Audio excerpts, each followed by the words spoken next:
something to be said about hard-nosed full contact. It's like that raw rap all the way back to boom bap. Spikes up, Ty Cobb inspired, killing the corners.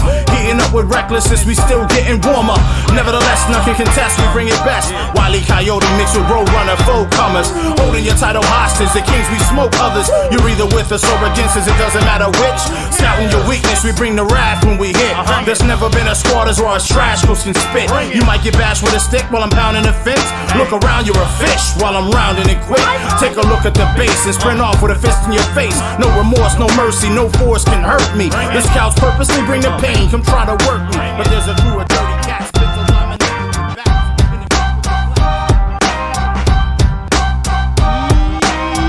Yo! Softball fam, good evening. From the 85306. Sorry, I had some old school Ludacris came on today. I threw out those area codes.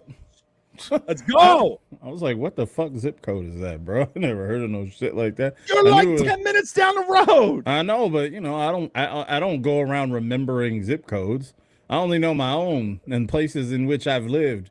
I've never heard that one before, which of course I haven't lived in that many places here in Phoenix. I got it. I could go Pip 623. No, all right. Anyway, that's weird. That bro. went off the track. Yep, Yo, bad, all bad. It's just off. Hey, welcome, show 23, folks, of the Glue Guys, the GOAT program. Yes. The GOAT, and it's Jordan 23. It's Jordan. You LeBron haters can just, or LeBron supporters, I should say, see your way out the door. You LeBron haters, come on in. I got room for you. I'm old school. It's Jordan, and oh yeah, Jordan. We could argue two all day. All right. I could argue Kobe. I could argue Chamberlain. All right. I could argue Bill Russell. There's plenty of arguments. Nobody's arguing Jordan. And you're a new kid. You're younger. You've only seen LeBron flopping. I get it. But get on YouTube. Yeah. Go watch what a basketball player looks like in the clutch. Thank you. All right. Thank you for coming to my TED Talk. I'm going to buy Facebook next week. Anyway, welcome. We got a ton to cover. This weekend, we had the Cash Series over at Cactus. 12 teams battling out across 3 divisions. We had 150s AAA. So we did see a double spot a couple times because those guys shocked. I think they were underestimated from the beginning because of their age, and they went all the way and took second place. So shout out to Mike King and his Lone Stars team. Gave Blue Point a run, baby. Blue Point only beat them by 1 to get to the ship. And then Lone Star said, all right, we'll run the losers. And they got back, and I think they ended up winning. Blue Point won by 5 or 6, but still a hell of a game. A couple teams were bit by the home run bug. It's a lot shorter than it looks over at Cactus, isn't it? We definitely couldn't play there every month, but it's a nice change of pace. Some folks took full advantage of the middle bars, some more than others. And before anyone has anything to say, this is the only comment I'm going to make about the weekend. I'm just fine. Ice and ibuprofen are wonderful creations. That is the only comment I'll make. If you need to know why, watch Law and Order. All right, moving on. Let's get into it. I know we got a guest. We'll wait for her. I just let her know Sammy's supposed to come on with us. I sent her a link, so when she gets in here, we will bring her in. She was out there playing this weekend. We had the E's out there, so I got to watch some cool games. Hey, a guy who's often controversial, but his knowledge of the game should not be questioned. So this should actually make sense as he transitions into doing some softball umpiring. He does baseball. But look, man, Red Top came out, I think, on like an hour and a half worth of sleep and umped his ass off, man. No complaints. I found it funny that a lot of guys were like, oh, I'm surprised you're good at this. Look, man, yeah, he talks a lot, but he does know the game. Yeah, I don't understand how. You can't take that away from him. And why is that a surprise that he knows? I don't understand that. No, I was just going to say that. I don't understand what would be surprising other than the fact that, you want to go with, Red Top's loud and whatever. That's cool. But the dude knows what he's talking about. He knows the game. And, anybody who's actually had a conversation with him of any value would know that. Anybody else, fuck them. They ain't talking about nothing. I don't get caught up in the bullshit on the boards. Yeah, well, hold on. I try you do, but you don't. not to get caught up in the bullshit on the board.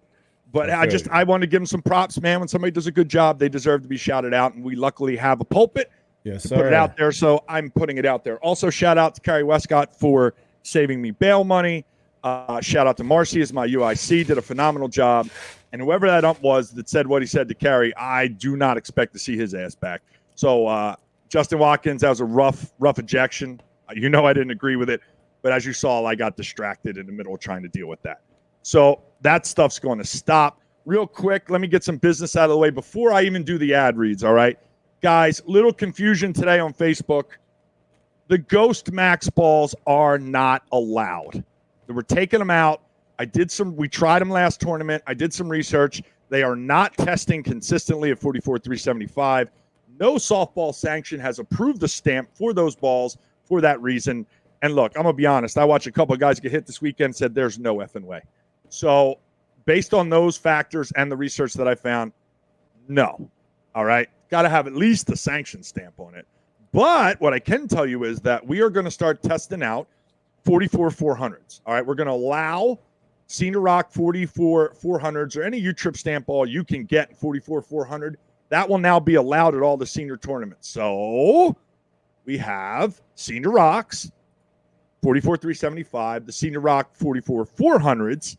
And then, of course, what I've been screaming about, yes, I still have one thanks to Matt, these Dudley Thunder Advanced Senior with the U-Trip Senior Only stamp. These things now 2 tournaments in a row have performed admirably. I'm getting real close to saying they're better than Rocks. I'm getting real close to telling you people these are better than Rocks, but we need a couple more tournaments. So anyway, let's do the ad reads real quick. My Marlos goes old school and goes the downbeat on the microphone. All right, first and foremost, and as tournaments coming up, so I get a double plug here. March, which was 2 months ago, May 21st, Czar Realty Series happening at Papago.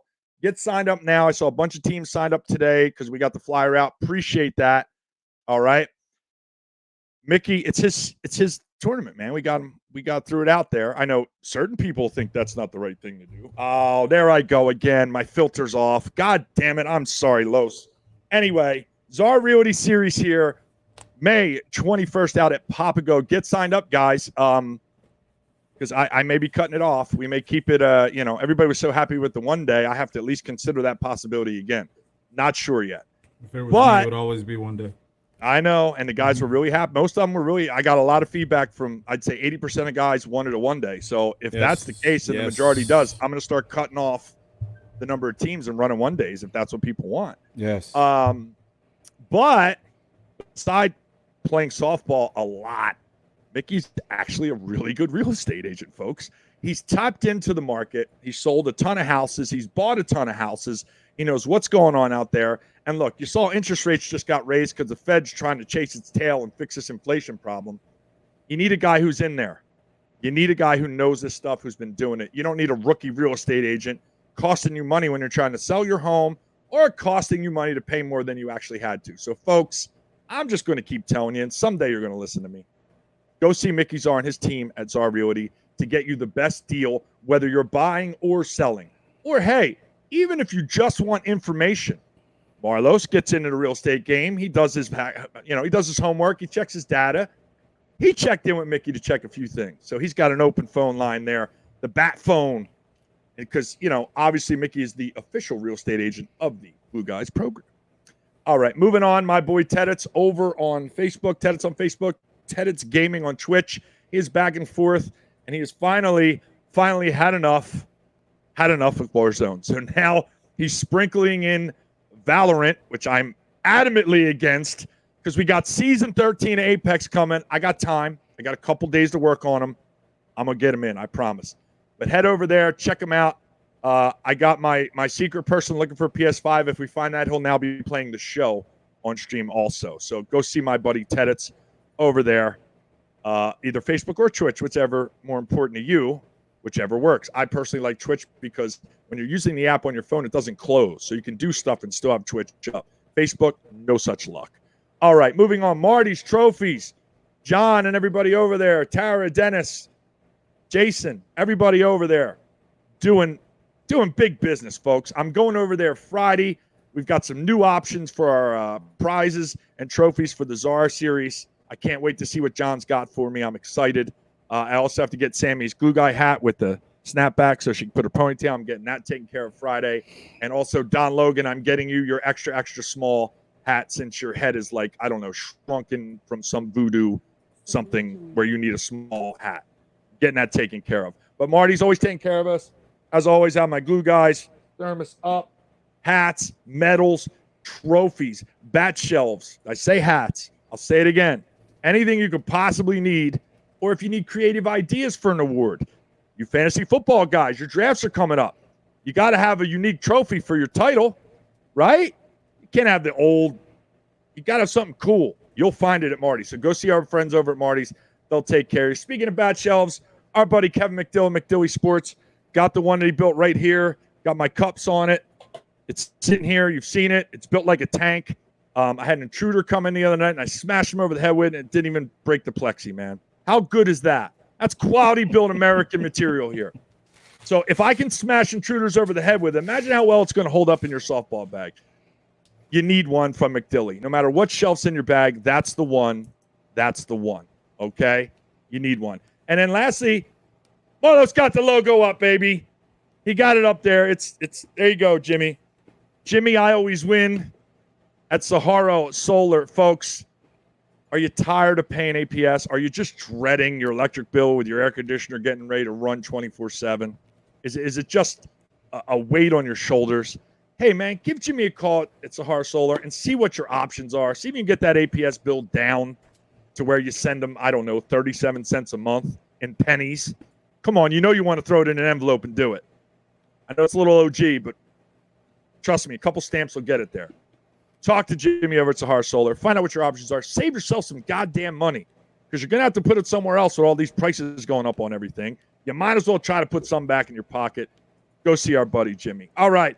That takes care of the reads. Again, I'm going to say it one more time. No effing Ghost Max balls, period. That's the end of that. Probably have to send an email too. Moving on. Hey, guess what? I have both of my remaining Challenge Cup coaches commit in the last couple days. I'm excited. I got my choices. A couple guys asked, for a little time to consider it. So let's just get that out of the way since we're jam-packed tonight. 40s AAA, I chose Reggie Jackson for Puro Desmadre. I feel like they maybe haven't won, but they won one. But, man, they've been so consistent staying in the top three. And, listen, the guys on that team aren't going to argue with this. There's a lot of egos over there, man. And Reggie does a masterful job managing egos, and he truly cares that we have a good showing out of Challenge Cup this year. So I felt really comfortable with that decision. He's a lot more level-headed than me, so he's going to do a better job. And I'm looking forward to helping him build his AAA roster. And then 40s Major is a guy that once I got here and took the job was in the back of my head for this position. And that's Ernie over at Blue Pill Mafia. I can't think of a more deserving choice to have a shot at this. Limp Mike. I can't think of a better choice for this than Ernie due to his continued level of success, managing, again, those egos and personalities. I was in Vegas with him. I know BPM has some. Ernie does a phenomenal job managing that team and keeping BPM over the years through different roster changes at the top of the Majors division. So thank you, both of you gentlemen. I can't wait to see what you guys put together. And like I said, when we named Richie on the 50s team, those guys are able to pick their own assistants, and I'm hoping to have them on in the coming weeks to help them let them just explain what they're looking for, what they're trying to build, so you guys have a better idea of what maybe you need to do to get their attention and get a look on one of the Challenge Cup squads coming up. I can also say, after locking it down today, that at least for the Senior Challenge Cup teams, for him, we'll be doing our jerseys and everything we're going to have associated. I'm really happy Casey Morrell is going to be able to help us out with that. Really excited. Arizona company, local, able to support through as we go to Florida and try to represent the state. So, Casey, thank you. Hopefully we do you proud when we get out there. I'm pretty sure we will. All right, those are the big announcements. Let's do a quick rewind to this weekend. Obviously, cash grab, Blue Point won the money, but it wasn't easy. It wasn't easy. They went through a lot of good squads. As I said, Lone Stars, 50s AAA took second. I think Toda and Sonar both tied. They were like fourth and fifth. Bandits ended up, I think, in third. So it was, even though it was a mixed tournament, which we haven't had any of them this year yet. We, a little low count with the Vegas stuff going on. I think it went off really well. No big surprises, but a lot of great softball I saw this weekend. A lot of guys, a lot of good swings. Nobody really got blown out. The games are close, and that's really what I'm looking at. I hope that nobody jumps out and completely dominates. I'm hoping, it's tighter, especially in the AAA division now. So I'm looking forward to the upcoming tournaments when we get everybody separated again. And let's see which AAA team steps up. I mean, A1 had a really good weekend. I was really impressed with what I saw out of them this weekend, and they're vying for that top spot. I think we got 4 or 5 teams right there. Any one of them could step up and grab the brass ring, as Vince McMahon likes to say. By the way, Cena Rock this week. Underrated match, Cena Rock, both of them. Moving on. I could see A1 pulling it out. I could see Pura moving up. I could see Toda jumping in there. Sonoran Pavers is right there.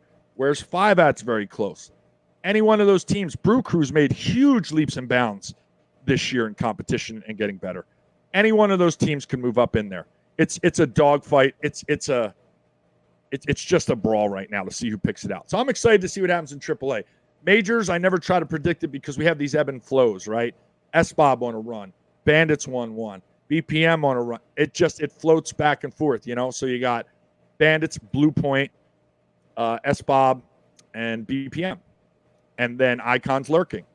They're getting that roster solidified and they're lurking too. So anything can happen, folks. So I'm really looking forward to the Czar Series there on the 21st out at Papago. How we got our guest yet? All right, let's get her on because she's going to talk about her experience out of Cactus this weekend. I think the Cubs and the White Sox are playing, so let's hope she's not distracted. Aha! Good evening, our one and only Glue Girl. I think I'm just going to let you keep the title. That way we have no confusion moving forward. Audio. Mike. Yep, now let's check it. We're going to wait. We need that please stand by screen, Marlos. We got to get one of those. You know what I mean? With the weird circles on it, like when you fall asleep at 3 a.m. Yeah. Those are easy. One of those things. I'm not going to do it.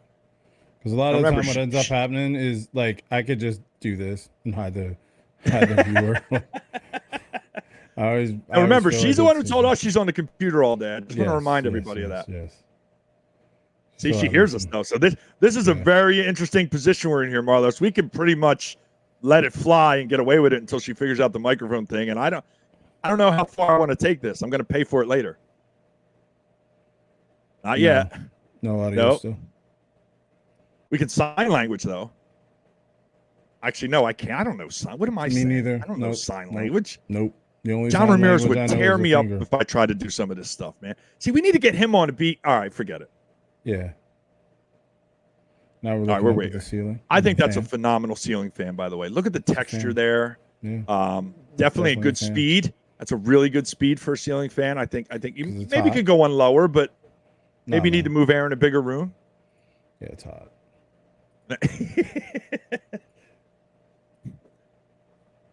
Not yet. Oh, man. Nope, not yet. Is it wrong that I'm enjoying this? A little. I get to move my head sideways. Yeah, see? Yeah. I could do yes or no questions.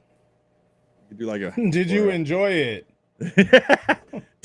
Did you have fun? Roman voting. We can do Roman voting, Thumbs up, sideways, thumbs down, Roman voting. Gladiator glue guy style. Are you not entertained? She's got good signal. I don't know. But I don't get any audio at all. Well, I guess I'm gonna have to stop and get her microphone with the hat this week when I go over to Marty's. I mean, I could do that. You definitely don't want these headphones. Trust me. These have been thrown, tossed, bad Apex night, and these things are flying. Marlos knows. He hears the crash. You know, when I lose a 3-on-1 or something. All right, we're working on it. All right, we're getting a tour, folks. We're getting a tour. You saw the downstairs with the ceiling fan. Now we're walking upstairs. Beautiful opaque paint here on the walls. It's amazing. Oh, there's another ceiling. Oh, look at the baseball. Another ceiling fan there. I don't know. This is why I don't ride roller coasters, Marlos. I can't, you know. Mm-hmm.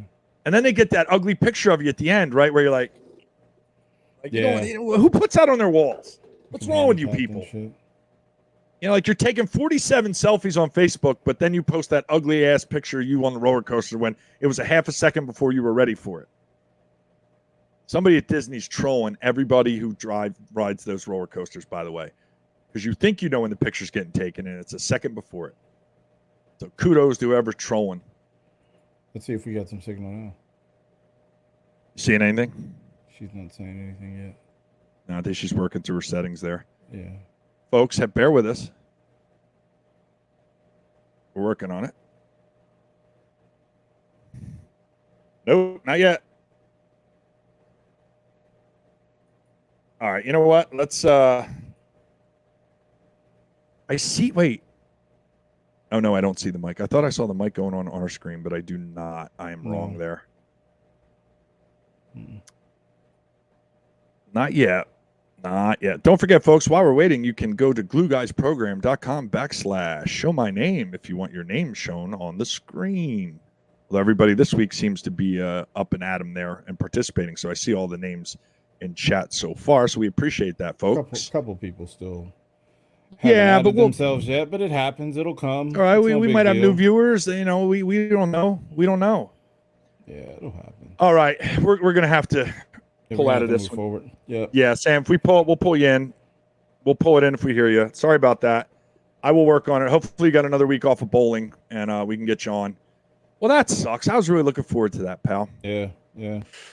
I think I might have her send in a video thing, and we'll play it on the show and have it as a backup. You know what I mean? Because Sammy deserves to be on the show, and everybody who played women's and co-ed deserves some love, and I just didn't get a chance to see it. You may have heard I was preoccupied with some other director business. So it sucks. I want to, I tried to get over there and see the E's and the co-ed and the women's, but I promise we will get an update. We got a couple weeks before next tournament, so we have the programming room to make that decision. All right, so couple topics we wanted to touch on tonight. All right. Marlos put up the question, and I think it deserves discussion.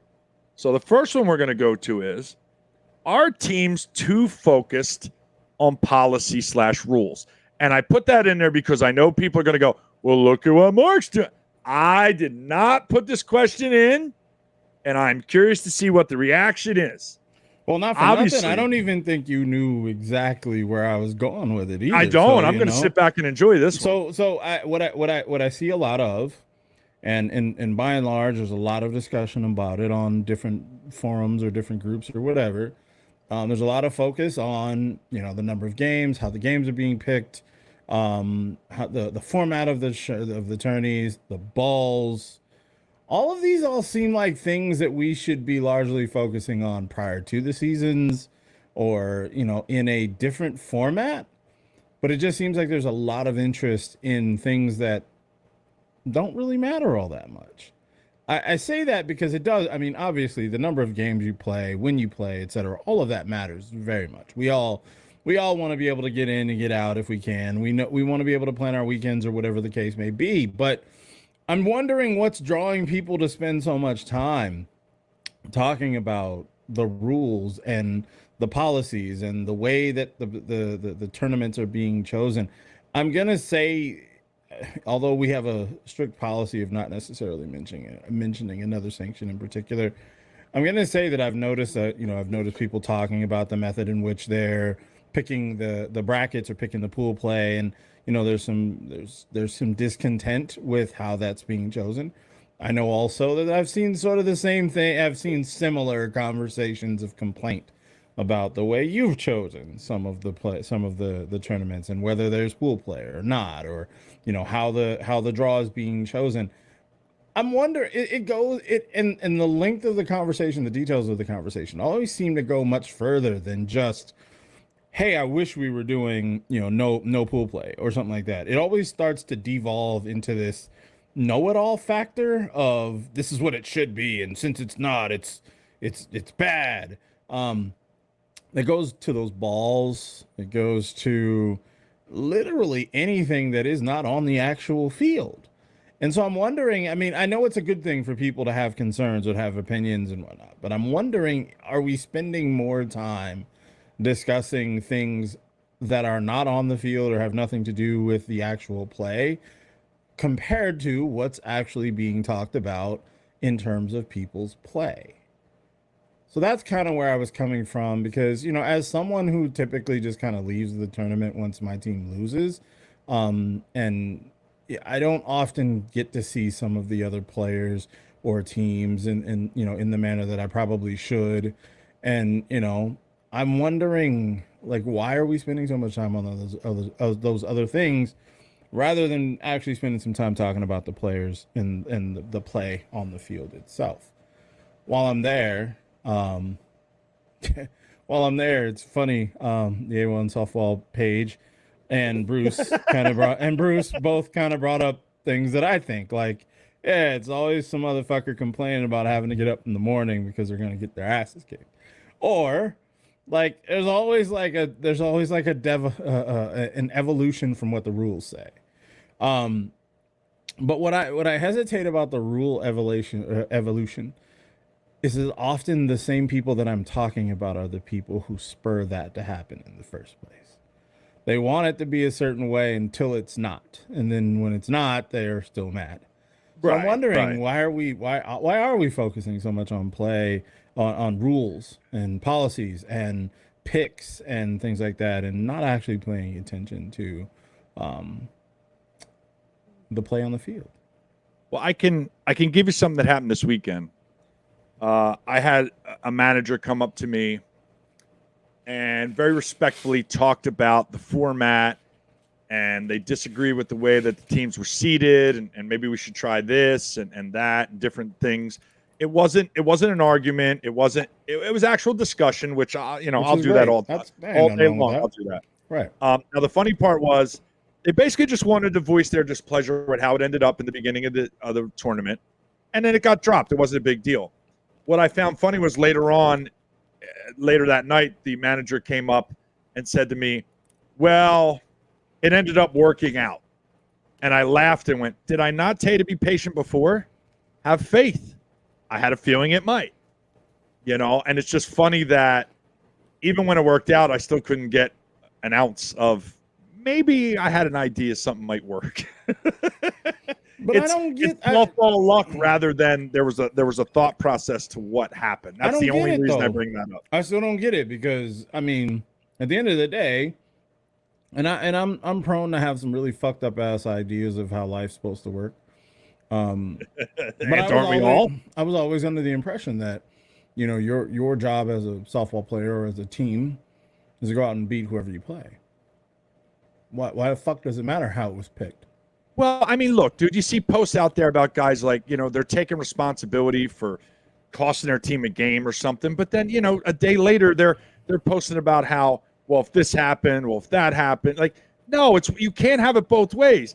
Either you take the hit for what you perceive to be your fault and you get better and move on and win, or you blame it on everybody else and keep that same energy about how every other thing is the reason why you guys didn't win, except the actual reason that you didn't win. Jared brought up a statement here in the chat, and I'm going to kind of piggyback off of what he says for probably a different reason than what he said it.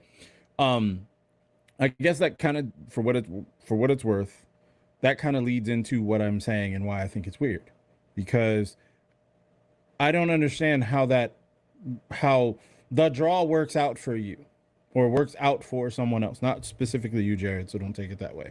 But your comment kind of caught my attention, because that's kind of what I'm saying. Isn't the job to play and beat whoever you're tasked with playing? What's with all the rolling, the dice rolls, and well, if I get this, then I don't understand that. I don't get how that is even a conversation. I don't even get how you had that conversation with whoever that was, because at the end of the day, The only thing you're really doing is saying, okay, we're going to do, let's say, for example, we're going to say you've played here and you've got whatever points. We're going to scan. I'm going to leave that one there for a second. So just to get to the point. Yeah, I saw it. We can go back to it. Yeah. So what I'm saying is whatever method's used to draw the teams, whatever method is used for pool play, for brackets, whatever it is, isn't it still the same?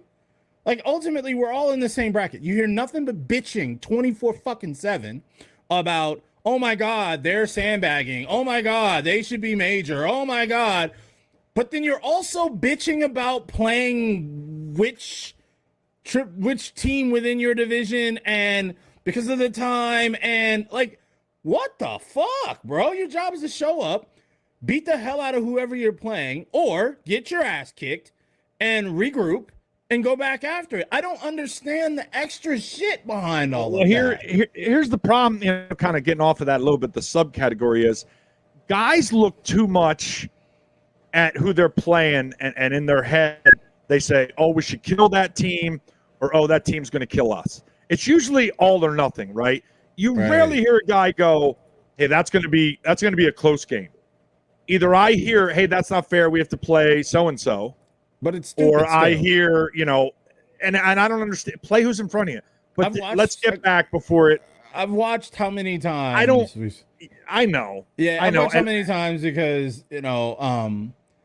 I just feel like, okay, so I'm going to jump and then I'll jump right back. Kyle Schwartz says, is it because U-Trip Senior is a newer sanction and is working out the kinks, or is it just 40 plus complain more? You want the real answer or the show answer? No, the real answer is no. Motherfuckers just bitch. Like, I'm not 100% sure. I'm not running the kids, so I can't comment on how much they bitch. But I can't comment on that. There are certain 40s guys who make it a point to have something to bring up or question pretty much every tournament. And for a while there, it was every show, and it's died down a little. I think it's the same everywhere, Kyle. Guys are trying to find, there's some guys that are just so into it, they want to know everything inside it. But there are guys who are trying to find ways to get any advantage they can. Jared, I don't understand. Yeah, I don't understand what no major team got an equalizer. So that's the only thing I saw in your comment that threw me off. Because you said you had to play a major team and they got an equalizer. So when you say they get an equalizer, you were giving them runs. So I think, did you type it wrong maybe? So that's my only question I wanted to get that before the comments went, yeah. Someone said, I never hear. Hold on. Come hang out at the table. So they say, I never hear as much bitching as y'all say there is. I don't know if maybe I'm an asshole or something, but I swear I didn't quantify how much fucking bitching is. I just said that there was bitching. Number two, I'm pretty sure that I'm probably right because there's a bunch of people in here who just said the same fucking thing that I did. Number three, while we're at it, why is there any bitching about the bracket? Why are we complaining about, oh, well, they got picked different or we got the 9 o'clock? I don't understand why there should be any complaining about that. And I'm saying as a player, fuck me on this show for a second. As a player, I can't tell you how many fucking times every week you hear, well, I don't know why we got the 8 o'clock. I don't know why we got a 9 o'clock. Why are we playing against this team? I'm sitting in my own dugout and I can hear the other team fucking doing it. I can hear other teams doing it. It happens literally all the time. It does not matter when, where, or otherwise. It happens literally all the time. I hate saying broad statements like people bitching, but I was deliberately, overtly general about it because sometimes we do that on purpose, people. And Jared, we are not thinking you're complaining about you guys. Yeah, I don't want to enumerate how many people and how, because I don't have that, and that's fucking stupid. But what I am saying is I could go on to A1's group right now and see exactly what I'm talking about. I could go in any of the brags, whatever. It's always somebody bitching. I don't understand that, man. That's from where the conversation came from. I don't understand why people, complain about it. Like, again, I know people in the chat so far have even said the same thing. It's like, your job is to play who you play. You play who you play and you beat them. And if you're looking at the paper and you're going, oh, they're ranked better than us or some bullshit, like, why are you there? You shouldn't even be on the field because you're a sissy. Bye-bye. Right. That's bullshit. And what's up, East Coast? Always appreciate you guys. Yes, sir. So I didn't do my usually Philly jaunted this week, so appreciate you. real quick, Jared, you understand that you're contradicting yourself, because I think you said earlier, why do you have written rules? Just play, written rules. But it wasn't fair to them, but they had major ranked players. So that's the rule. As far as the ranking goes, that's a reclass. You take that up with Bob. That's a completely separate thing, right? By the written rules, they were a major team. All right. So they got to get their guys reclassed if they had a rough go, which is fine. There's no problem with that. But there's a procedure, right? It's not just, screw it, let them. No, follow the procedure, because the minute you let one go, 40 people, like we're talking about, are on the boards or calling Bob, messaging me about what's fair and what's not. And don't tell me they're not, because it's already happened. And Jared, I talked to you about what the website seeded things at. We talked about it. It is what it is. Everybody's kind of focusing on this tournament. Guys, there was 12 teams and we ran a combined tournament. Nobody was going to be happy. I had to try to find the common ground. That's really what that was about. I know someone mentioned, they never really see people complaining about it, but it's actually legitimately happening right now, which is kind of the point. Like, I mean, at the end of the day, it's like you consistently hear people talking about let's follow the rules. I'm gonna hit the mute. Hear the rules. Play my music. No, I mean, you're like they're like, hey, we want to go by the rules, but then they're my fault. Picking and choosing which rule to utilize, and like, no, rules are rules, and rules are what they are, and you don't get to choose what's convenient or what works for that particular circumstance. And I think that's where it does kind of devolve into a bunch of complaining because things aren't working out your way, and and you see teams legitimately upset because a rule didn't go the way that they thought it should. I really would love us to get back to playing more and focusing more on the players who are out there and doing the job, and fantastic players that are playing well. And let's talk about that more than we're talking about who roll, what randomizer we use in order to get the brackets, or what weighting. Like, come on, dude. That shit's wow. Just real quick, I see that one. The only reason that I would even say it happens more in AA, AAA, is just because there's triple the amount of teams in major. It's just a numbers thing. It's not necessarily one group is louder than another.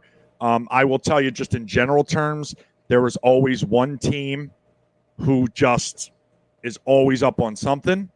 And even if they go somewhere else, there'll always be someone to take that place. It's everywhere I've been. I've seen it. It's not exclusive to you, Trip. I've seen it where I've been. I've heard about it at SSU. Like, I've heard about it everywhere. There's always that one team, okay, that just will never be happy, all right? Or they felt wronged or whatever it is. I mean, there's a million different reasons. There's always going to be that one team.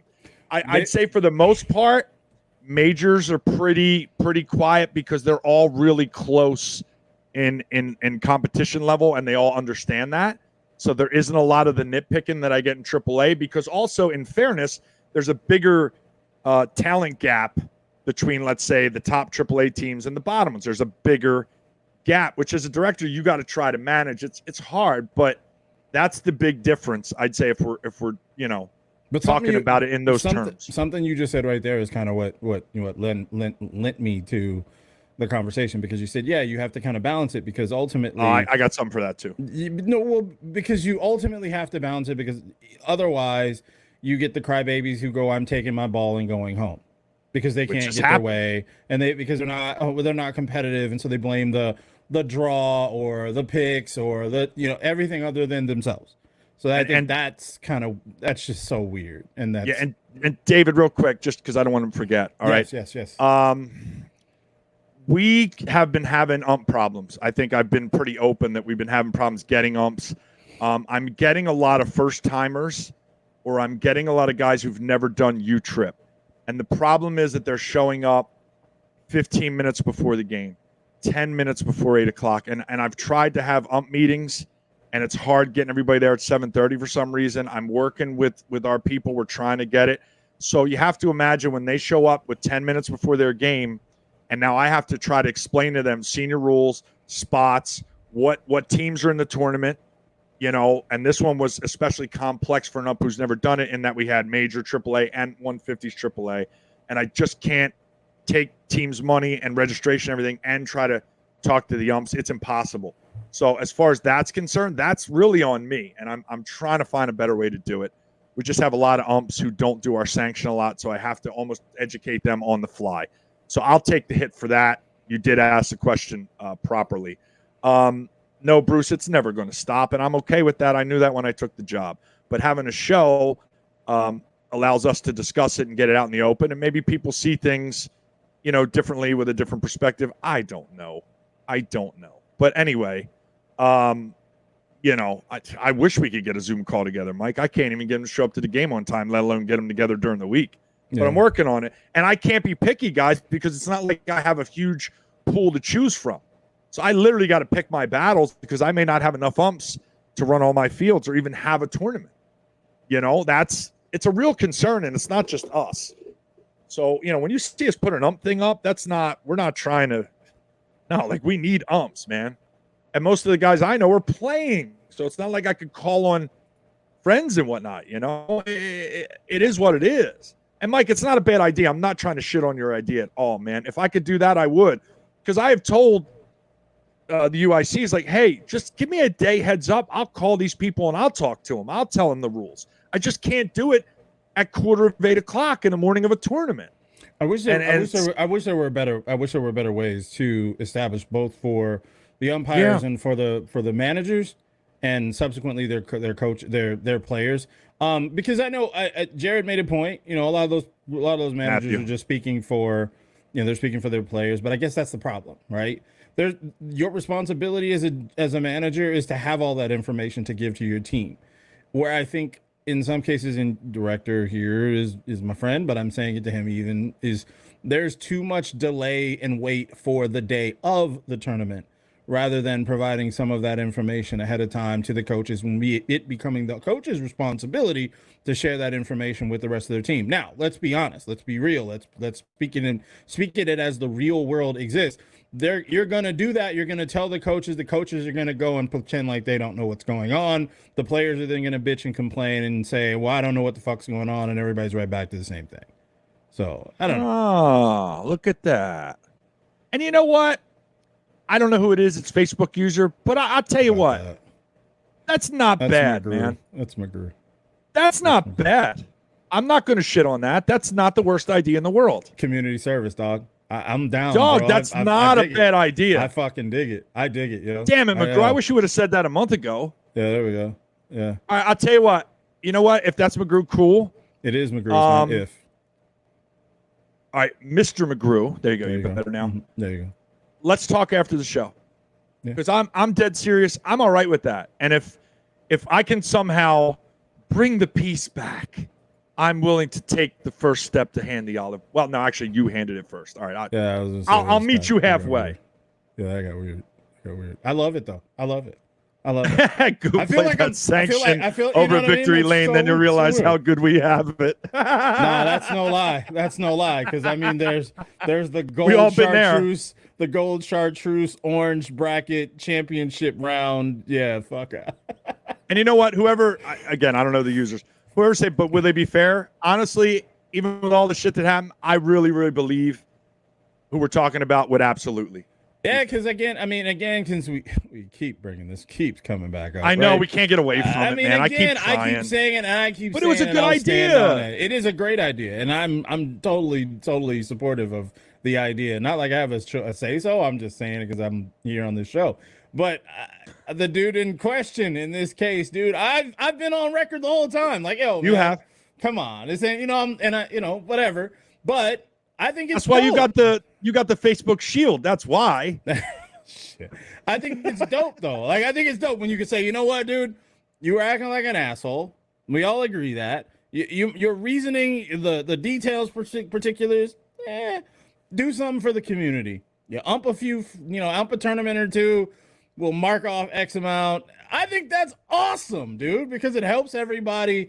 It also does a good job of saying, you know what, this is the shit that the umpire has to deal with. Now you have to deal with it. All right, let me get this out of my system. Yeah, speak on it. McGrew, I understand you're cool with that, but I think there's a couple other guys you might want to run that by before we lock that in, because they don't like me very much anymore. I can type it so it can be screenshotted for the team chat. How about that?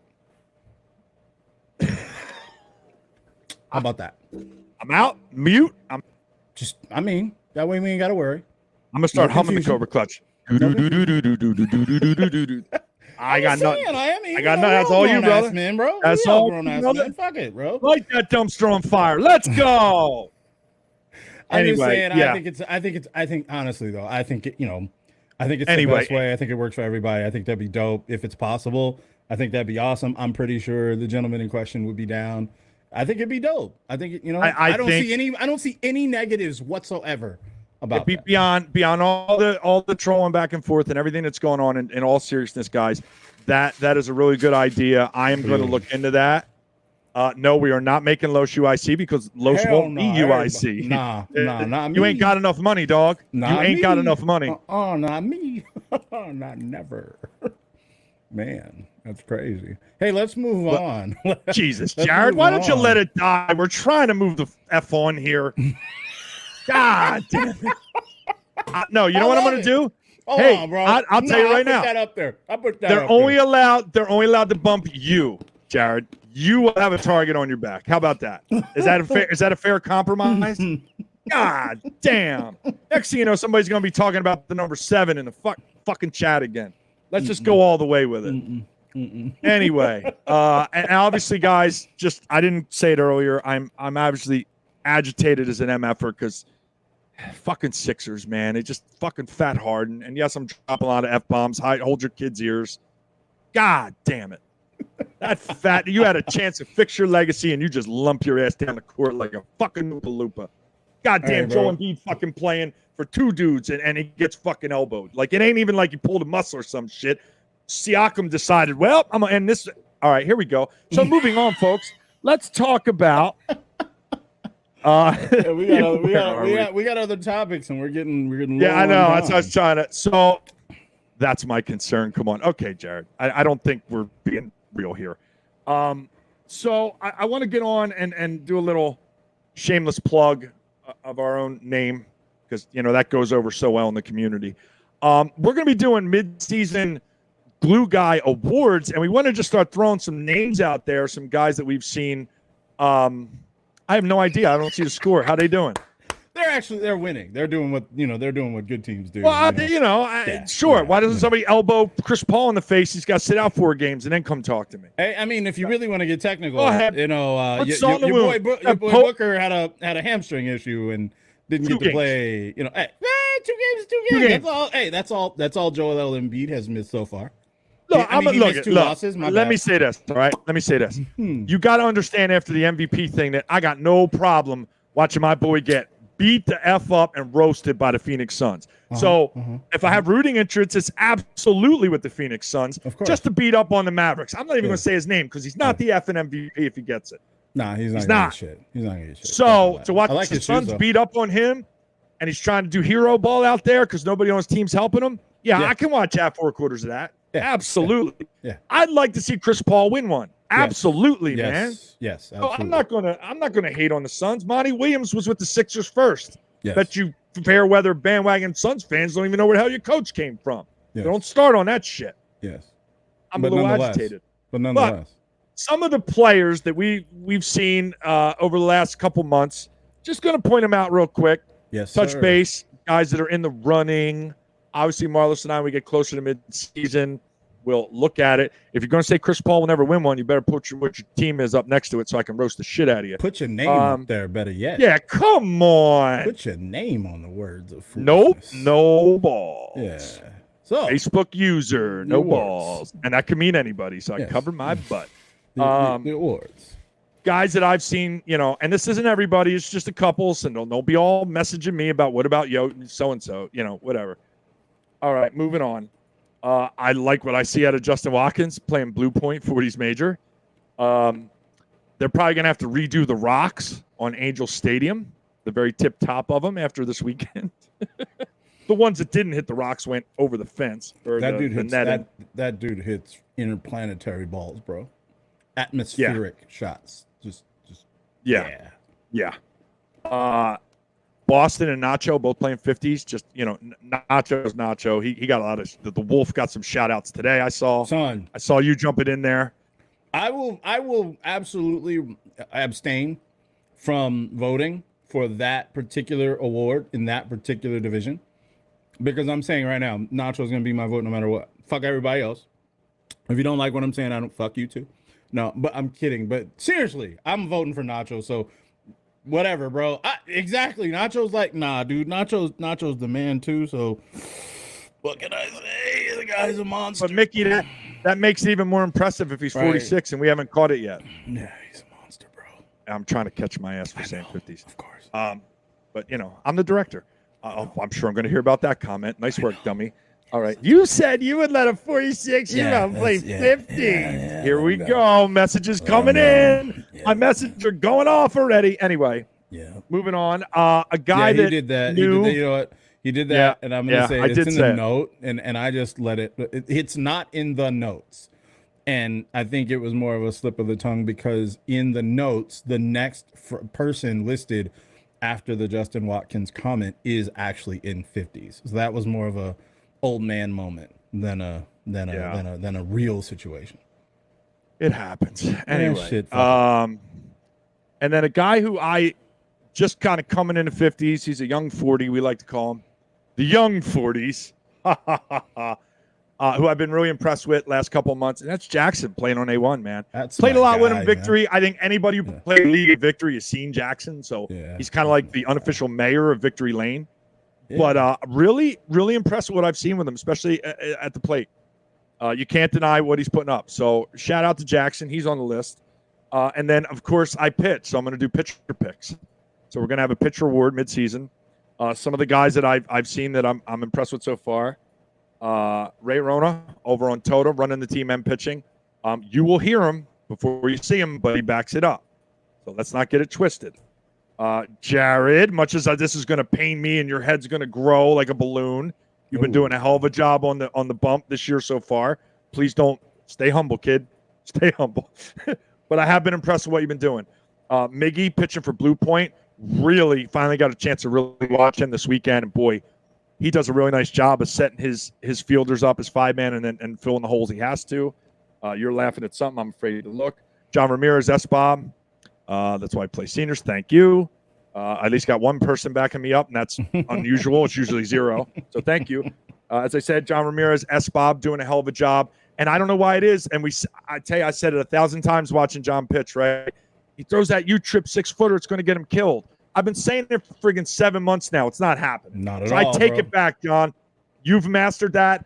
I would never have enough you-know-whats to throw that. Homie's so if nasty. I ever do go back to pitching, nasty, man. I ain't throwing that 6-footer. That's all yours. You own it. We will call it the Ramirez now. Mm-hmm. So when I see it out at the tournament, that little 6-footer catches just the tippy-tip front of the fucking mat, and everybody goes, I should have stepped up. And you never do.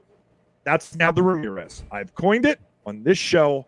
The 6-foot shorty is the Ramirez. All right. And then, of course, goes without saying, Carl Blank, amigos. He's been doing it a long goddamn time at a very, very high level. So that shouldn't surprise anyone, but still, let's give him his kudos. You know what I mean? Mm-hmm. And then what else did? Oh, yeah. And another one Marlos had that I liked. So what constitutes a good hitter? Mm-hmm. Seems like a simple question, doesn't it? And you guys are probably going to post a bunch of numbers, which is fine. But is that really it? That's the target. Is that really just a number? You live by a number? Oh, he hit blank. He's a good hitter. Whoa, whoa, whoa. I hit Judy's. I've hit 1,000 with 5-6 at-bats in a tournament. Folks, that doesn't make me a good hitter. I used to joke about batting 1,000. Like, I made it a joke. So don't throw me just averages, because I can, then I'm a good hitter. Why aren't I getting picked up? I'm a good hitter. I hit 800 to 1,000. 5-6 at-bats. But isn't the difficulty quantifying and qualifying what is a good hitter? Because there's a reason there's a minimum number of at-bats in a baseball award to help with that. Right. I think consistency has to be part of this discussion. If a guy hits 800 one tournament and 5 the next and goes up and down, I think that hurts you in a discussion as a good hitter. So I think consistency gets you points. Hopefully you can watch the hitter, because somebody brought up situational hitting, Bruce, and I agree. But, it's a book. If you're looking at a book, how do you know he put it, to Oppo? Because that's where the pitch went, or he needed to move a runner from first to second, or whatever, the situation calls for. It's tough to put that in the book. So obviously you got to get your eyes on the product, but it's not just an average, and that's my opinion on it. But it was your question, so where's your head going with this? Well, it isn't just an average, but it is, because as much as we all like to add in all the other variables and say, okay, well, he can go oppo, or he can, spray the field, he can hit for power, blah blah blah blah blah. Aren't all of those things somewhat subjective? What I mean is all subjective if you think about it. Well, the numbers aren't, because I tried to blow a hole in that early by saying I've hit 1,000. I think that but I can't think of a better example. But you blew a hole in that conversation by simply saying, "Well, I only had 5 or 6 at bats." No one gets credit. No one gets credit for having basically 8 games worth of at bats. I wasn't running a team, sir. I performed when asked. But see, that's what I'm getting at. That's exactly what I'm getting at. So you're saying, so if you're a coach, for example, someone says, "Hey, this guy's a good hitter," and the first question is what from most coaches? What was his average? So clearly that's a bigger point than all of the other intangible points that we all like to bring up. Well, yeah, you can do this, you can do that, you can do this, you can do that. But isn't it the average that we all talk about? Well, sadly, okay, so look, let me say this. I'm using the word average interchangeably with OBP entirely because no one in softball, or at least in our level of softball, utilizes it correctly. Average. Everyone just does OBP. I'm in agreement, but what I am going to say for usage of my mouth in saying this word, average comes out much cleaner than on base percentage or OBP. Average works.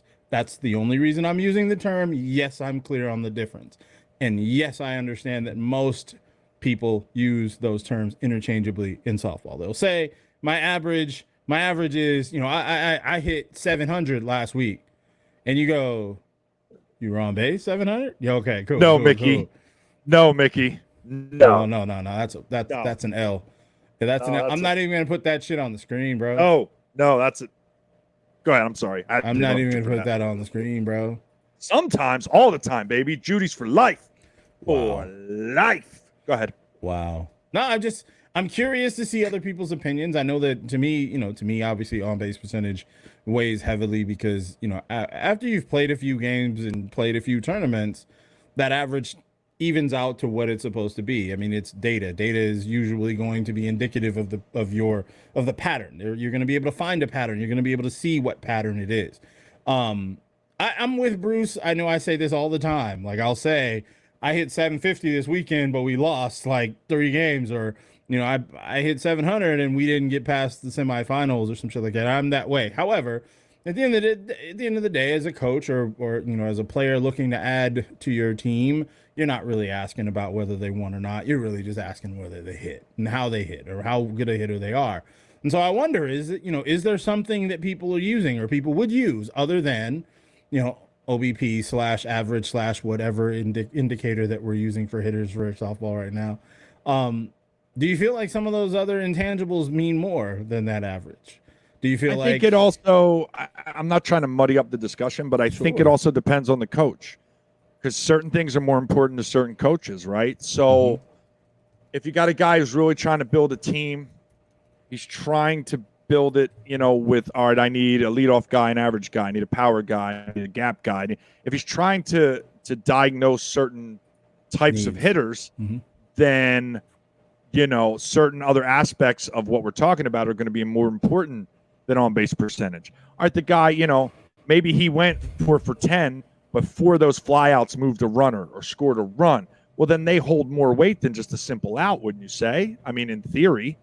So there's certain quirks to it. I think. You could say definitely, like for example, a sacrifice means a whole lot more than just a general pop-up. Right. I think someone in the chat said something about he hit RBIs 8 bombs. Yeah. How many times were people on base of those 8 bombs? Did he hit 8 solos?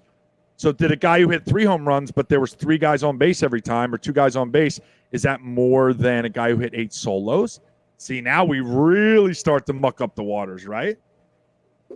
I like the idea. I like the statement Matthew Dale made, which is, I think a good hitter is someone that comes up in the clutch, someone that your team wants to see at the plate with the game on the line, as well as someone the defense doesn't want to see. I think that's a good explanation. I think that's a good way to explain it, and I think that's something that you could see someone saying to a coach or to another team that's inquiring about a particular player. I like that. I do like that. That's Nacho in 40s.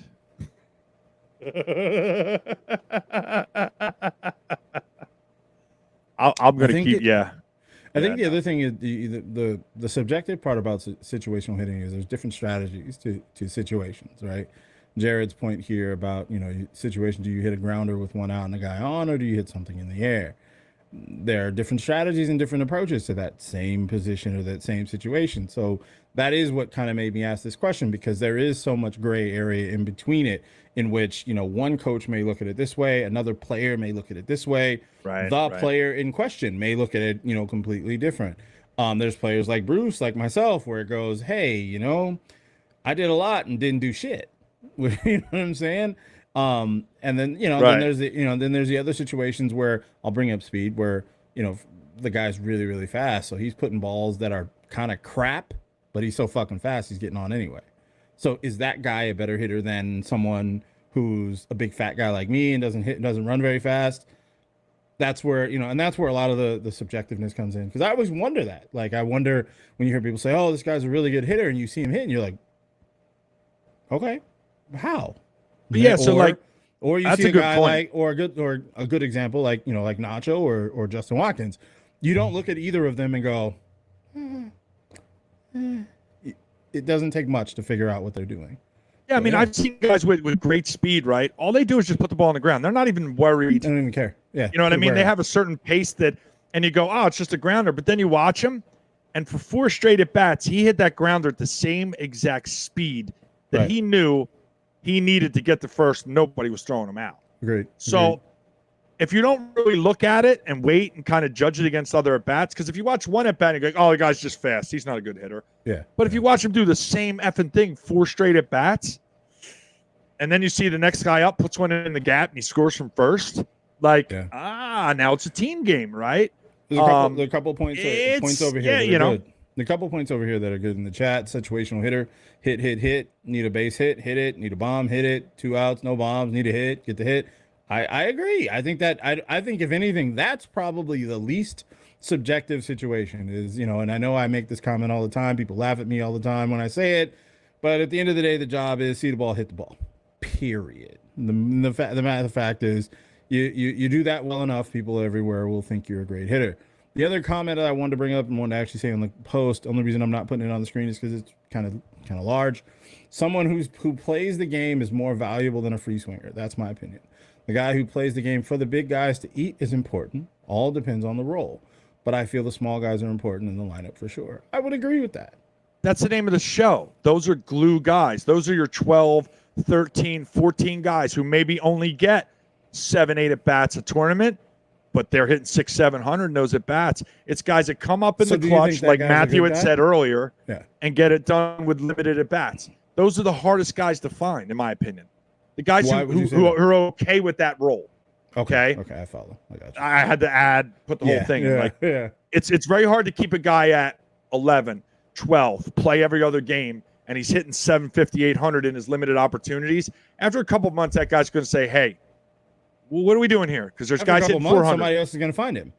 For what it's worth, that's kind of what I was getting at. Is like that's the underlying issue of the question is, in fact, how many players of that caliber do you have on a team before they start looking somewhere else? Or what are these coaches on other teams seeing in your player and saying, that guy's a good hitter, I'm going to, I want him over here, or he's a good defender, or whatever the case may be. I'm only talking, I'm sticking with hitting today, but, the same could be said for listen, I don't think enough value is put on one of those guys if you have them. I agree. And I think if you stay in his ear and just tell him, look, man, I know it's not exactly what you envisioned, but your role is one of the more important ones on the team, and hope that he understands. And if not, you let him move on if he's going to get more playing time somewhere else and you don't have it for him. Agree. But only you know in your heart if you were being stubborn and playing a guy who you're more buddy with, but he's hitting 400 for 3 straight tournaments, but you're afraid of what he's going to say to you when you sit him because you're quote-unquote friends, then it's on you, and only you get to, you did it to yourself by not separating yourself as a coach and a friend. And a lot of guys do that right now. Yeah. Bruce brought up something that I often think about, but I always figure it'd be difficult to flesh it out. But hitting challenges and things like that, I think I think that would be fun. Not as a okay. So when you think back in the day, there used to be a different kind of home run derby, and it was like a one-on-one type of thing or whatever, and people were able to do it. It was fun. The hitting challenges and things like that, those things are fun. I think those are awesome. I think they would be great to have some of those it's a little more difficult to have it at these tournaments nowadays, especially with all the constraints and the limited umpires and whatnot. But having that would be dope, and I think that would be kind of the cool thing the Glue guys could do, to put on something like that. And on a non-tournament day, it'd be kind of dope. But I don't know if that even clarifies. I only got one. Who's a good hitter? I only have one issue with that, and it takes away one of the more important elements or quotients in the equation we're talking about. For whatever your equation is, everybody's got different things in it. Mm-hmm. One for me, you cannot simulate game situation there. I don't know about that. I don't. Some guys are better. Some guys are better in high pressure situations than when they're down 10 or up 10, or when it's a tie game, you've got to move the runner along. You've got to drive them in. You can't duplicate that. And I've seen guys will from it, and I've seen guys prosper in it. I think you can. I think you can. I think you can simulate some of that pressure. The pressure is just in their own heads anyway. I mean, let's be honest, right? The job is still the same. I know I'm a dick for this, and everybody hates me when I say it. The job's still the same. Doesn't matter who's on. Doesn't matter the score. The job's the same. As a hitter, your job is to hit the ball, get on base, move, batter, run, or whatever you want to call it. Yeah, but it's a factor. It is a factor. But what I'm saying is, if you're having this competition, this challenge, there is an inherent level of pressure in their desire to compete. And yes, you're going to put up a situation on the board. You could have actual runners if you really wanted to, right? The pressure may not be at tournament level, but there's a level of pressure in that it's a competition. We'd obviously wouldn't be having this competition just to say, hey, I'm cooler than you. You throw in prizes or you throw something like that in, all of a sudden everybody starts, like you said, some people wilt, some people press up, and you're right back into the same type of situation. Now, I will absolutely agree. It is not going to be the same as a full-on tournament with games on the line. We can't simulate that. But to be fair, we can't always simulate that in a game anyway. There's blowouts. There's games that are pretty much out of hand, and the pressure is completely different. So I still think, yeah, you could do it. And the pressure is to be able to win. You get these dudes, a lot of these dudes are competitors. These dudes want to win something. They want to talk shit. They want to be like, yo, I'm that guy. So when you put that on them, now there's pressure. You add in the fact that, we're giving them situations. You may have runners or maybe have just calling out the situation, whatever the case may be. There's pressure there. And they're going to have to do it. And if they're capable of doing it, they'll do it. I mean, we see people that practice all the time. The pressure kills them. You have others that practice all the time, and it means nothing. So I think it'd be dope. It'd be an awesome. I'm not against it. I'm not against it. It's we got to work out the logistics. We got to figure out those situations. But that's possible. I'm trying to put together toward the end of the year one of the tournaments. One of the Friday nights, I'm going to have Mike Dill come in. Him and Ronnie are going to do a hitting clinic, which I think a lot of guys could benefit from. There's no. We'll see who shows up. There's no guy who cannot. Right. So we'll see who takes advantage of it. I mean, it's going to be a free thing. So. Instead of doing BP all day Friday, come out and do the hitting clinic. If it's east of the 17, I'm not gonna lie, I won't be there. Yeah, on a Friday. I don't know which one it is yet. On a Friday, man. Nah. On a Friday. No, that's my deal. Nah. Ronnie Salcido. Look, dude. Look. I'm just being honest, bro. I'm just being honest. On a Friday, east of the 17, I'm gonna either show up with an attitude or I ain't gonna drive. Because it's probably going to be at like Bell Bank Park, which will absolutely eliminate my appearance. It's going to be available, and the best time to do it, beside your geography challenged travel route. Yes, most definitely. The best time to do is Friday night, so we're not rushed. It's not something we could ever do on a Saturday or a Sunday. No, fuck no. And if guys lose in a tournament, they're not hanging around for that. I want to get them before tournament play starts. Agreed. No, I'm giving them the opportunity. I'm being a brat. Like, the truth of the matter is, you're absolutely right. A Friday would be dope. All right, that type of thing. Hold on. And I gotta put a fucking stop to this. Mick, stop trying to slip in a fucking seniors draft. I've seen it twice already. Knock it off. Do you not remember what happened the first time I tried this shit? It's way down on the idea list right now. If you think people are bitching and complaining about the draws now, wow! Oh boy! Oh boy! Oh boy! Hey, listen. He's trying to be slick too, because I see him trying to slip it in with like a legitimate thing. Yeah, nah, bro. No, we ready for that. We ready for that. We are running a little later than we want to, but we did get Sammy back. Oh, good. And I believe I'm hopeful. Fingers crossed. Let's see if we get some audio. Can you hear me? Yes, we can. There's the win. Hey! There's the dub. Weird, because I was the same device and headphones that I used the last time at the bowling alley, and it just didn't want to connect tonight. So sorry about that. It's all bad. It's all good. Damn Apple products, man. Hey, cut that out. The Sox are about to win. Let me go that way. Yep, they're winning. There's a glare, but they're winning. Yep. Okay. Oh, OG jersey. See that there? That looked like a Black Sox jersey. I think dude got mixed up. He thought he was watching a movie or something there. It's 4-3, bottom of 9, 2 outs. Oh, yes.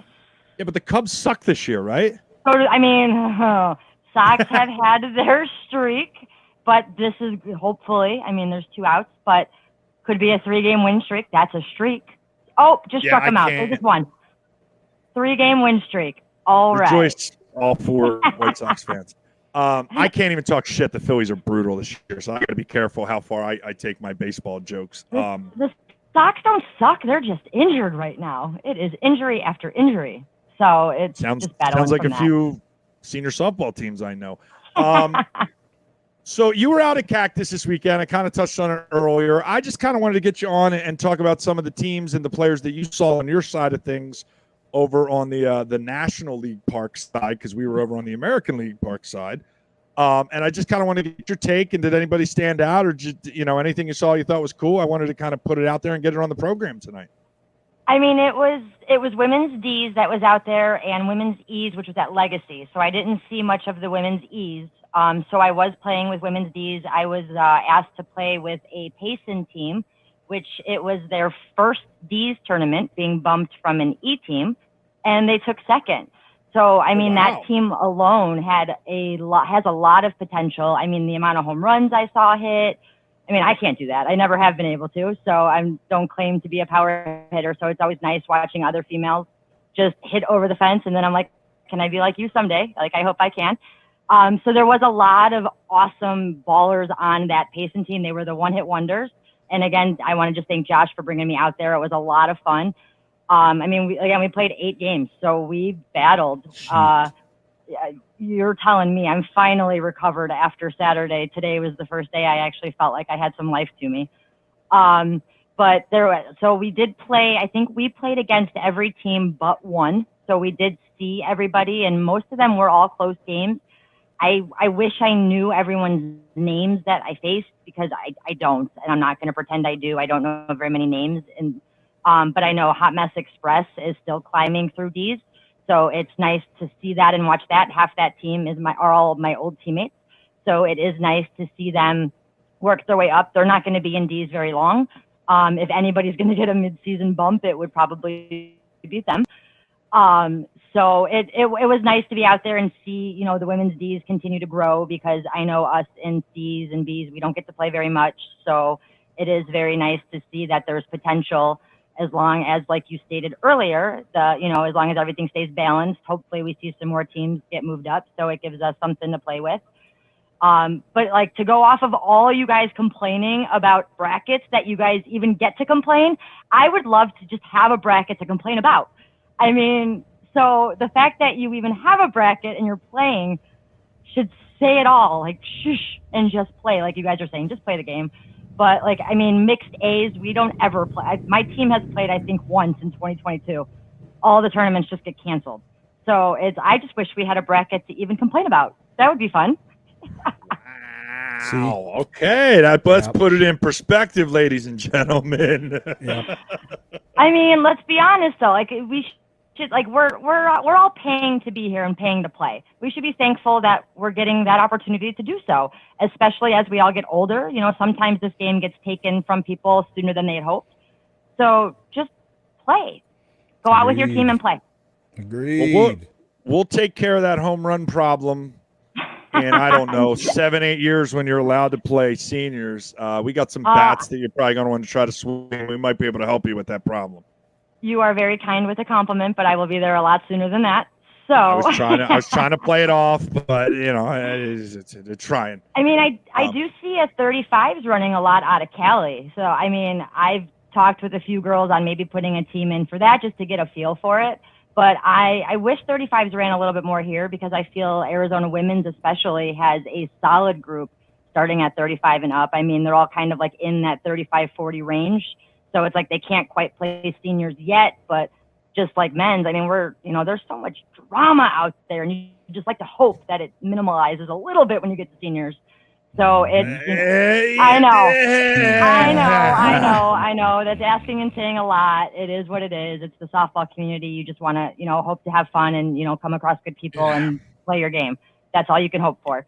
But I do think Arizona would succeed. I'm all for trying to run a 35-plus tournament. It's very hard, and I've been trying my damnedest to work with the women's seniors teams to try to get them together on the same dates. There's a lot of different factors involved, much more than the men. So just trying to get everybody available on the same date proves to be a month or a 2-month process. But with that being said, literally, I will make room if we can get a couple 35-plus teams together on a weekend, maybe when they're not playing. I'm telling you right now, I got no problem working on it and getting fields and that. I know the men's 35s are not allowed to swing senior bats. I'm not sure about the ladies. I'll look into it. There are different rules. So maybe we can get you that senior bat swinging sooner rather than later. I am the director. Maybe I can put in a special dispensation. But speaking of bitching, my inbox will be full on that one because apparently I'm playing favorites. But yes, back to the serious point, I will absolutely, I can put, and I know that we kind of have that sweet spot of a lot of ladies coming into that 35 range where it's not quite seniors yet and they're still holding on because they could compete at a D level or a C level. And I've had to educate myself very quickly on the different ranks due to those ladies playing senior ball over 40 and still playing the young ladies. And I get a lot of, well, they had B players. Well, they had C players. Well, it's not the same as the men. So I got to kind of adjust and learn the different ways because I'm lucky if you're B, you're playing majors, men's, that's it. There's no discussion. It's very simple. Ladies is a little more gray area that I'm still learning. So I'm not shitting on anyone. The rule is the rule. I just need to get better at the difference between the men's and the women's. But listen, I want to build the senior program up. I'm trying to get to them early. I'm all just let's get it together. Put the teams together. I'll run it. I'll get you a place to play. The 35 plus. Let's go all day long. I will see what I can do. I'll get that out there and see if something, because I mean, like I said, a lot of the, specifically, I mean, I'm sure there's a lot that I don't know, but the ones that I'm thinking of specifically, they're all rated C and higher. So we're not playing much. So it's a lot of them are Bs. They have to travel just to play. And that's no fun either, especially when 90% of these women have already started their families. So, traveling to Cali or Vegas every other weekend, it's not feasible. So that, that 35 and, that 35 to 39 range that I'm specifically speaking of, the group that I can think of, I mean, yeah, they're all rated C and higher. So their weekends, I'm pretty sure are open because we're not playing very much. I mean, I know the next few U-Trip tournaments, we're not even listed. Well, here's what we can do. And this will piss Mickey off too, which I always enjoy. I got no problem maybe doing an open draft for 35 plus women. We'll just have them sign up and then we'll literally draft out the teams or pick captains or just random draw, whatever it is. We'll figure out a way to put it together. That way, maybe we can actually bring some of these ladies together and maybe they form teams after doing a couple, maybe open tournaments. I'll give you guys a field whenever I'm running seniors and you just kind of go run a couple teams over there all day. That way, everybody can kind of get in the swing of things, see what they feel about it, and just get you guys playing. Because I didn't realize that. I didn't realize that it was so hard for you ladies C and above to just even go play. So if I can help out with that, granted, we're limited to 35 and up, but if I can help, we got enough. Yeah, I mean, I'll let 2 teams run on a field. I'll make it happen for you guys. Just let me know. I can help that way. And I'm pretty sure none of us would have an issue with not being able to use senior bats because it's not like any of us have them anyways. And as long as no one's using senior bats, what's the issue? It's apples and apples, right? So I don't see that being an issue at all. Yeah. you know, we could do that. No, Mickey, it's not a pilot for men's. This is going to be a women's only thing, buddy. We're no super draft for you, pal. I don't care how hard you push it. You know, and I'm a little offended. I put your name on a whole tournament, yet it's not enough. Now you need a friggin', you know, copy Spiders men draft here. Thanks, bud. So wait, speaking of then, so if that runs, is that going to be the Glue Girl tournament? I like it. Hey. I like it. I like it. It's not just a hat rack, fellas. Not just I like it. I need the old school cap and pipe for that one. You see the smoke coming out of my ears? Yes, absolutely. Absolutely. Absolutely. I would put your picture on the flyer too, but certain people think that, yeah, I don't know about you. Nah, bro, don't do that. You can't please them all, you know? You cannot please them all. It comes with the territory. I was afraid to wear my I was gonna try to wear my shirt like 6 weeks in a row, but I'm gonna keep switching it up. Just keep people on their toes. Bro. I got it in. It's all good. I didn't get the laugh out of you though, so I gotta work on that. Nah, you wasn't getting a laugh on that one because I was expecting it to go way left. I kept it. I stayed in my lane. I veered into the shoulder a little bit, but I got back before I hit any bikers or joggers. All right. I'm gonna let you have it, bro. Poor Sammy's like, what the F are they talking about? Yeah, and that's why I said I'm gonna just let you have it, bro. This ain't my first rodeo. You're all right. You got it. I mean, the funny part is you know better than you even realize, but I'm gonna leave it right there. Oh man. Actually, no, we can't allow the share feature because I think we're in a private group. So I think that's where you get jacked on that. But you can share from the YouTube page. So if you go to glueguysprogram.com and it takes you right to our YouTube, you can share from there and get a link if you'd like to. And we appreciate any shares, even the haters. We appreciate them all. Or for what it's worth, if you just point a link to glueguysprogram.com, it'll push people right to the show. Yeah. No, it's not time to come out of retirement. If I met you, sure, but definitely not me. And hopefully you weren't talking about me.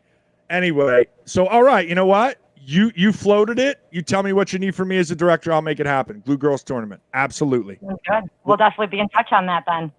Well, I got a guy who does logos, so I don't think it'll be too hard to change the guys to girls. But he's over there, and he's pretty good. I think he'll like that. You want to talk about it? I mean, I think right now. You could probably do it. Yeah, see, he's going to have it done before you even get off the program. Well, I have it done this right is now. Him. No. See? That's why he's I already have it done right now, but you know. He's already there. For what it's worth. I don't have his mic going out in my stuff, folks. I don't know if that's an issue on your end or maybe our internet, but he's coming through loud and clear here. So hopefully that's cleared up. Yeah, it was in the chat. Somebody said your mic was going in and out, but I did not hear that. It could very well have been. I'm not even going to pretend because, yeah, it could have been. Because you were changing the logo to put girls instead of guys. I get it. It's all good, brother. I mean, we got to service everybody. What can I say? What can I say? You know, he's good like that. When he's interested, it perks boom, it's done. Yeah, that's usually the issue. It's done. That's usually the issue. It's whether I give a shit or not. Well, that's exactly. We're not. Yeah. What do we say? People say, "Oh, I like you guys because Marlos is real." Well, no shit. That's being real. If I don't like it, I ain't doing any extra. I'm not interested. I'm like, whatever. I'll do it some point. At some point. That's me. Actually, I'm gonna share it real quick. I just hate that you get the Facebook pass and I take all the heat, man. I can't understand it. I'm a little my feelings over that. No, you're not. You're all right. You're all right, bro. I wouldn't be doing this show if I gave that much of a shit. All right, see, now he's going to show off. Oh, look at this. See, I got to clean it up a little bit. That the tip on the eye is leaning over a little higher than I wanted it to, but that's easy fix. Nonetheless, it's not bad for 20 seconds. Yeah, I was going to say that was a snap clean real quick. I didn't even get to do what I like to do on it. But yeah, that's an easy fix. We'd even, for what it's worth, I know you're a Sox fan. I'd even go straight black and white instead of the orange. We can do. We've got those things at our disposal. It's nothing. Just remember, we're loyal to the people that stuck with us. Yes, sir. Yes, sir. I like that. All right, well, black and white, simple, clean. I mean, then we won't have to worry about anybody complaining about the color orange. Oh God! But see, I like it, man. I like the orange hate. I feed on it. Oh, I love it. I need you to understand. I know you understand it, but I'll say it out loud. I don't give a fuck about a motherfucker's opinion of the color orange. You don't like it, eat a dick. That's how much I don't give a fuck. But nonetheless, I just had Keeping to, it real. had to point it out. I mean, I had to point it out. There are people who don't like orange, and I don't give a shit. Because you know what? Here's the difference. I'm doing it. Whereas some of those other people are still trying to figure it out. I don't give a shit. So, and you know, whatever. I like orange. I ain't gonna lie. Orange is one of my favorite colors. Like, dude, we really need to fuck around and get a team to do.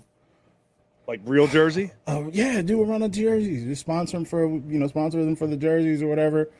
Throw some juice out for them or something. You know, just the problem is I did that, and everybody's gonna be like, "Hey, just leave the shirt up in front of you the whole effing show." And I'm like, "Yeah, it's a fair point.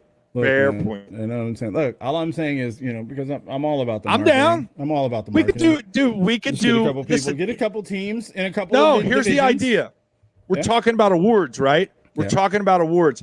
We Yeah. get jerseys made up, and instead of medals, you get a jersey like on the all glue guys team or the all glue girls team. Since now we got Sammy dig got that. us with I can this dig that. idea. I can dig that. Right? I still want something Your different reward though. is the jersey, Ooh, those Jordans look fresh. so I it's really like all want- Madden. You know what I mean? I'm down with that. I still want something that everyone would see on a regular basis. On the Well, field. I would hope the people would promote the fact that they were part of this listen to me. elite Listen- squad no, that we no, put no, no. together. No. Listen to me. I want to make sure that people see it every tournament while things are going on. I want to make sure that team has on those orange jerseys. So then we Multiple sponsor a team, huh? times. That every single time. So this orange. So every it's not one single team. time. We would sponsor multiple teams. A number of teams. I'd be fine with a team in each division. But how about every team has a variation on the orange theme, and then we would just drive people nuts, like they'd see creamsicles in their nightmares, dude. All It right, would be no. phenomenal. See, no. My interest isn't solely or the majority of my interest isn't even in the color orange. It is in the color orange with glue guys. That's all I'm talking about. It's about branding. It's about marketing. Yes. I see you, Cliff. See, I that's see what I'm you, talking Cliff. about. And look, on top of that, outside of the even the New Jerseys, you know, their previous colors had orange in them. There'd be nothing. It'd be no one would, you know. Well, that's a history nobody knows. You know, because you played with me, and Sammy, you don't know, so I'll kind of bring you and the crowd up. So when I first started doing senior teams, I'd asked Marlos to play with me right from the get-go. When Marlos came aboard, our colors were orange and black, orange and gray, orange and white a little bit. Then we went black and orange, which was pretty hot for Vegas. That's still one of my favorites. We changed the name of the team, but we didn't really change the colors. We changed the design, but we kept the colors. So, yeah, I mean, it's been orange, like 4 sets of jerseys. We went orange. And then one time I tried to go Eagles green, and I ended up just going back to the orange anyway. So I've had a love affair with orange for a very long time. And then when we did the glue guys, I didn't even say anything to Marlos. Did not say a word about logo, anything. Just was like, are you cool with the name? Yes. And then I saw that logo that you guys still see today, orange and black. So Orange, we like orange over here. I got a little infatuation with the color orange, man. And I've promoted it in every team I've managed. Yes. So I like and orange. Mickey, yes, you were in the Dirtbags picture when you won the D's in that tournament. And you love wore your glue guy shirt, and we always appreciate that, sir. Regardless of the haters, by the way. I don't refer to those phrases. You laughed. You laughed. I got you. It's official for show 23. I got you to laugh. Let's go. That wasn't a laugh. God damn it. That wasn't a laugh. Yeah, Sammy, that's another inside joke. I try to catch him off guard and get a legit like snort laugh or unexpected thing every show. And I was on a hell of a heater for like 16 to 20, but I've been really in a slump from like 21 on. He's on to me, and I can't get the curveball by him anymore. God damn it. Yeah, Not Pedro Serrano anymore. There was one that was really funny, and I was trying not to laugh, but I had to laugh because it was so funny for all the wrong reasons. That's explain. That does explain the helmet, by the way. That's right. That does explain it. And yes, I don't know, Mickey. I don't know if you got ripped for it. I wasn't aware of anyone that may have ripped you for it somewhere else. Any other issues Sorry. with the color orange? I don't know. We all have our takes on things. Anybody, by the way, anybody who's a Facebook user and said, what's up? What's up? I'm sorry, I can't acknowledge you by name, but thank you. I don't want you to think we don't see those. No, and Sammy means it too. She just can't see it, but we'll cover that. Yes. So this is actually, it's kind of groundbreaking show. I mean, we're going a little long, but we have now established that we literally have a Glue Girls division here at the program. Like, we got to rent out a little extra office space. Got to change up the colors in that corner of the office now. It's straight black and white. Before you know it, though, we're gonna have like a full-on like mini episode each week or something that kind of focuses on the ladies. Because I think, you know, I know I've said this 100 times since we started doing the show. That's one thing that I believe in very, very strongly, is that we don't give enough attention to the ladies, and not just co-ed. I know we do. You know, a lot of the time you get a lot of people talking about co-ed because of the dudes that are playing too, right? And it's always kind of a and type of thing. But I think, you know, the women's divisions and the players that are in those women's teams deserve a lot more attention than they're getting. And, you know, I'm a terrible person because I don't travel very often to tournaments. But, you know, it goes without saying that we'd love to be able to feature some of their exploits and performances, you know, at the same level that we do for the men. So that's such an awesome thing. That's why I love you, Sammy, for, you know, for helping us out on that angle and being some eyes and ears. And then, you know, it gives us the opportunity to really give people, you know, the attention that they deserve. Yeah, and shout out Amber. For sure. Yeah, Amber Gill actually. We got to give her a quick shout out because she's the one who actually started this whole thing when she had heard kind of what we were doing. Said, "Hey, wait a minute, you know, Sammy did a hell of a job with the mixed C team down in Florida. You know, you should give her props." And I went, "Oh yeah, I'll do you one better." That's how this all started. So I don't want to lose sight of the fact that Amber was the one who reached out to me and said, "Hey, wait a minute, big guy. You're talking a lot about this, and this. What about?" And I went, "You're right. Let's change that." And ever since then, and talking to Marlos, we have always tried to, you know, get you in here once a month. Obviously, we're working around your bowling schedule. I'm on break till August. August. Mm-hmm. Oh, let's take advantage. Mm-hmm. I hope your man doesn't mind. We got to steal you for, you know, like half hour on a Wednesday here and there, and I will apologize when I see him. But, you know, he also had a hell of a weekend. I saw him playing outfield, so I imagine he's also recovering just like you. I unfortunately didn't get to see too much, but they won. So, and I got to see some of his last at bats. So yeah, he played his ass off for sure.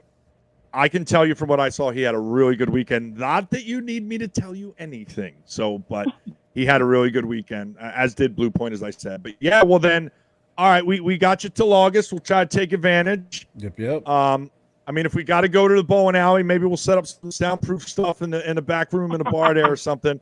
We'll have to figure something out. But I'm happy to hear that now. We can expand on this Glue Girls idea. We'll give them the black and white.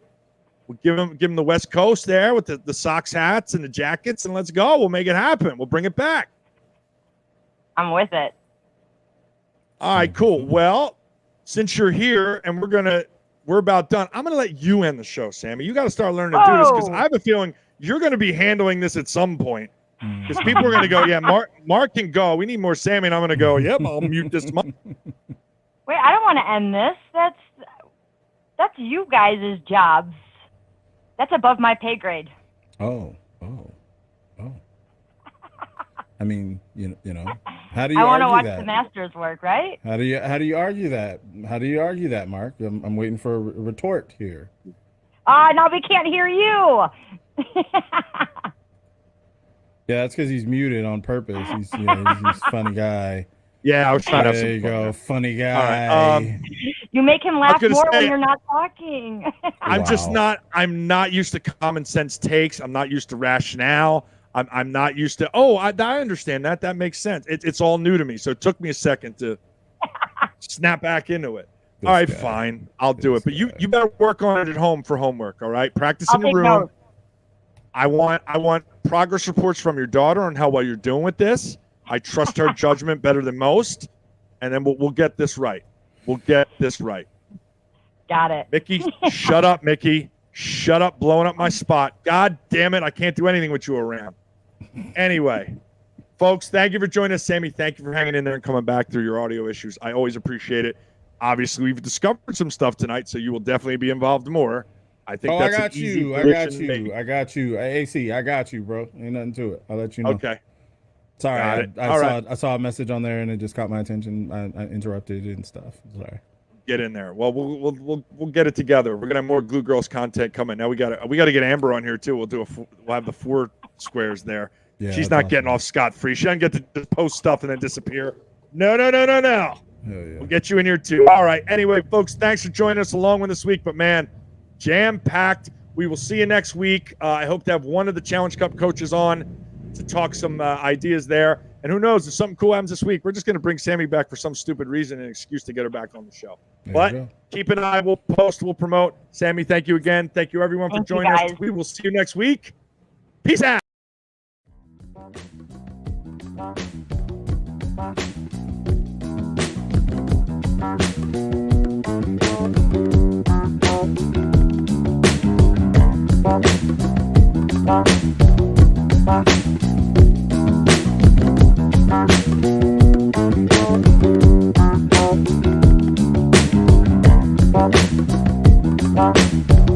Bye.